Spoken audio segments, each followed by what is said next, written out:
ମୁଁ ସଞ୍ଜୁ ଆପଣଙ୍କୁ ସ୍ୱାଗତ କରୁଛି ଆଉ ଗୋଟେ ଫ୍ରେଶ୍ ବ୍ଲଗକୁ। ଆଶା କରୁଛି ଠାକୁରଙ୍କ ଦୟାରେ ସମସ୍ତେ ଭଲ ଥିବେ। ମୁଁ ଏବେ କେଉଁଠି ଅଛି ଆପଣମାନେ ଜାଣିପାରୁଥିବେ ଦେଖିକି। ଛାତ ଉପର କିଚେନ୍ରେ ଅଛି। ଶାଗ ଫୁଲ ସବୁ କ'ଣ କ'ଣ ହେଇଛି ତୋଳିକି ଧରିକି ଯିବା। ଆଜି ସାନ ଭଉଣୀ ଆଉ ତା ଝିଅ ଆସୁଛନ୍ତି। କ'ଣ କ'ଣ ରୋଷେଇବାସ କରିବା। ଆଉ ଆପଣମାନେ ବ୍ଲଗ୍ଟି ଦେଖନ୍ତୁ କେମିତି ଲାଗିଲା ନିଶ୍ଚୟ କହିବେ। ଆପଣମାନେ ମୋର ବ୍ଲଗ୍ କେଉଁଠୁ କେଉଁଠୁ ଦେଖୁଛନ୍ତି ତାହା ବି ଟିକେ କମେଣ୍ଟରେ ଜଣାଇବେ। ଖୁସି ଲାଗିବ ଜାଣିକି କେଉଁଠୁ ସବୁ ଦେଖୁଛନ୍ତି ମୋ ବ୍ଲଗ୍। ଶାଗ ତୋଳିବା ଚାଲ କାଟିବା। ମଞ୍ଜି ହେଇଗଲାଣି।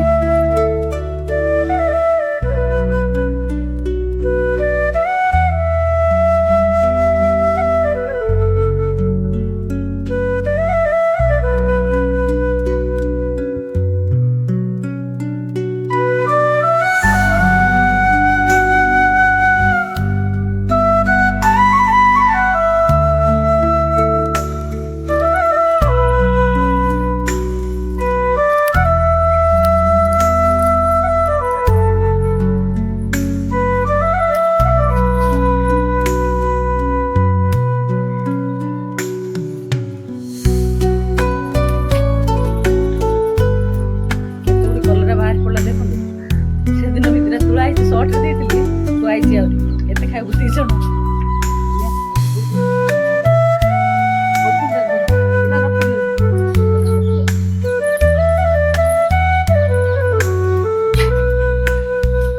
ଆଜିର ହାର୍ଭେଷ୍ଟିଂ ଦେଖନ୍ତୁ। ଏତିକି ଶାଗ ବାହାରିଲା, ଏତିକି ଫୁଲ ବୋଇତାଳୁ ଫୁଲ ବି ପୂଜା ପାଇଁ ଫୁଲ ଏତିକି ବାହାରିଲା। ଆମର ତ ବାରିକାଣ୍ଡ ଫୁଲ ବାହାରୁଛି, ତଥାପି ଛାତ ଉପରେ ଏତିକି ବାହାରିଲା। ଏତିକି କଲରା, ସେଦିନର ଆହୁରି କଲରା ଥୁଆ ହେଇଛି। ତୁଳସୀରେ ପାଣି ହରିକା ଦେବା, ସୂର୍ଯ୍ୟଙ୍କୁ ଟିକେ ପାଣି ଦେଇଦେଇକି ଆସିବା। ଆସିକି ରୋଷେଇଟା ଆରମ୍ଭ କରିବା। ଆସିବା ଭଉଣୀ ହରିକା ବସିଲେଣି ବୋଧେ ବସ୍ରେ। ଏଇ ସାନ ଭଉଣୀକି ଦେଖନ୍ତୁ ଆସିଲା ଏବେ। ଏବେ ଆସିଲେ ମା ପିଲା 2 ଜଣ ଯାକ। ଚା ପିଇବୁ? ନାଇଁ ଖାଇଦେ ଆଗେ ଜଳଖିଆଟା ନା, ତାପରେ ଚା ପିଇବୁ। କ'ଣ କହିବୁ? ନାନୀର ଗଛ ଦେଖିବାକୁ ଆସିଛି ସାନ ଭଉଣୀ। ଡେକୋରେସନ ସବୁ କରିଥାଉଛି ନା, ଦେଖିଲେ ପାଗଳ। ନାନୀର ପୁଣି ଗଛ ଦେଖିବ, ଟିକେ ବୁଲିକି ଯିବା। ଆଉ ଝିଅର ପରୀକ୍ଷା ସରିଛି ତ ଆସିଛି ଆଉ। ଟିକେ ଖାଇଦବା। ଝିଅ ଏଠି ଖାଉଛି,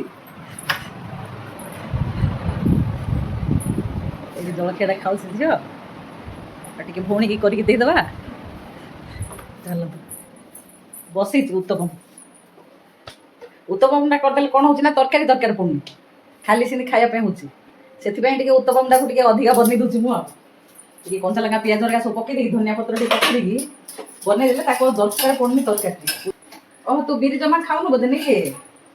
ମୋର ଖିଆଲ ନାହିଁ, ମା ଆଖି ଅପରେସନ ହେଇଛି ଖାଇବନି ବିରି ବୋଲି। ଆଉ ଦଉଛି ପରଟା ଦଉଛି, ଚିନି ଲଗେଇ ଖାଇଦେବୁ ନା, ଚିନି ଲଗେଇ ଖାଇବୁ। ହଁ ହଁ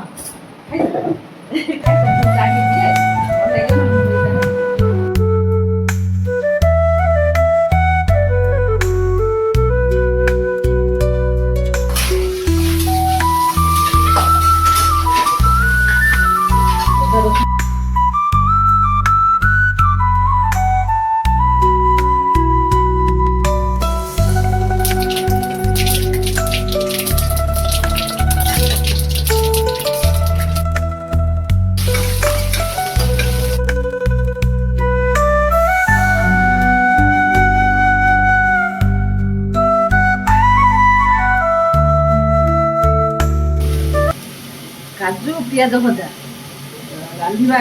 ପଣସ ଆଳୁର କରିଦେବା ଗୋଟେ ତରକାରୀ, ମାଛକୁ ମଧ୍ୟ କରିବା। ଆମିଷଟା ଭଉଣୀ ଖାଉନି ତ, ସେଥିପାଇଁ ସବୁ ରାନ୍ଧି ସାରିଲା ପରେ ଆମିଷକୁ କରିବି।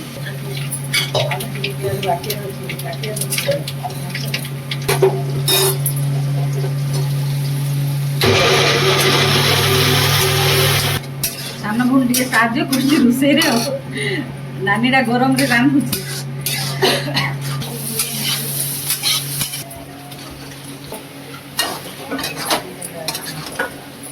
ପଣସ ସିଝାଟା କେମିତି କଲ?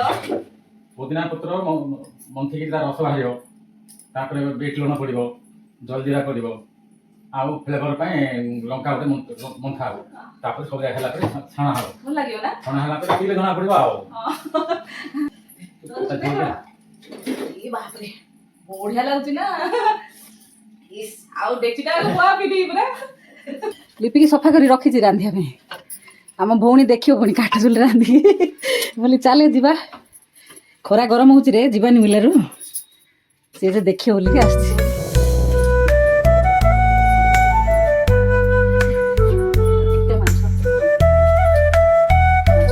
କିନ୍ତୁ ଯୋଉ ଶାନ୍ତି ଯୋଉ ମିଳୁଛି ସନ୍ଧ୍ୟାବେଳକୁ ଆସିବ ଟିକେ ବୁଲିକି ଯିବ ବୋଲେ ଆରାମ ସନ୍ଧ୍ୟାବେଳକୁ ପାଣି ଟିକେ ଦେବ ମାନେ ଘରକୁ ଯିବିନି ବୁଲା ଘରକୁ ଯାଉନାହାନ୍ତି ବସି। ମାଛରେ ଲୁଣ ହଳଦୀ ଗୋଳେଇ ଦେଇଛି, ଖାଲି ଲୁଣ ହଳଦୀ ଲେମ୍ବୁ ଆଉ ଗୋଳେଇକି ରଖା ହେଇଯାଇଛି। ଏବେ ଛାଣିଦେବା। ଛାଣି ଦେଇକିରି ବଟା ହେଇଛି ଅଦା ରସୁଣ ପିଆଜକୁ ଭାଜିକି ବଟା ହେଇଛି। ପିଆଜ ଭଜା କାଜୁ ମିଶେଇକି ବଟା ହେଇଛି। ଆଉ ଟିକେ ପିଆଜ ଭଜା ରଖା ହେଇଛି। ମାଛ କାଲିଆ କରିଛି।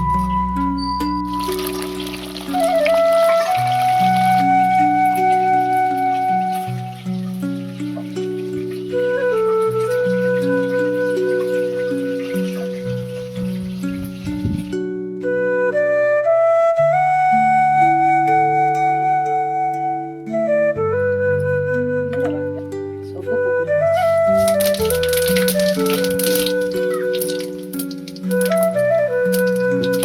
ପିଆଜ ତ ବାରିଶ ହେଇଯାଇଛି। ଆଉ କଞ୍ଚା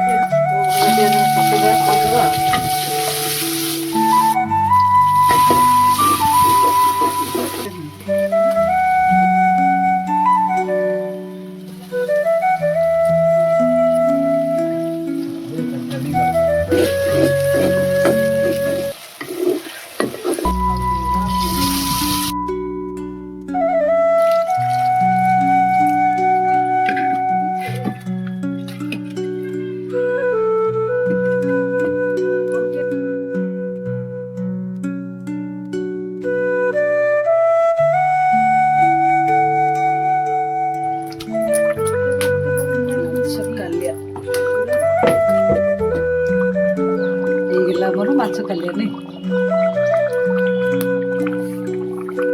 ତ ସାଙ୍ଗମାନେ ମାଛ କାଲିଆ ହେଇଗଲା।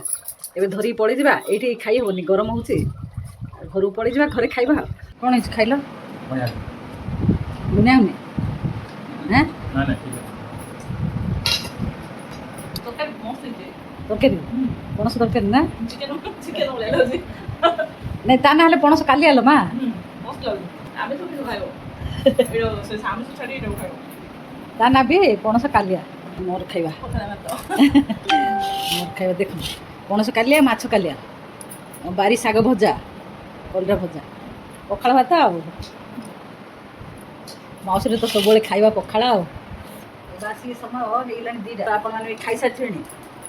ଆମେ ଯାଉଛୁ ଏବେ ଖାଇବୁ। ଆଉ ଏ ଯେଉଁ ଖରା ଗରମକୁ ତାପରେ ବାରିରେ ଟିକେ ଟିକେ କାମ ଚାଲିଛି। ଖରାରେ କାମ କଲାଠୁ ଦେଖନ୍ତୁ ମାଉସୀ କେତେ କଳା ହେଇଗଲାଣି। ଆସିକି କଟକରୁ ପୁରା କଳା କାଠ ପଡ଼ିଗଲାଣି ମୁହଁ ଖରାରେ କାମ କରି।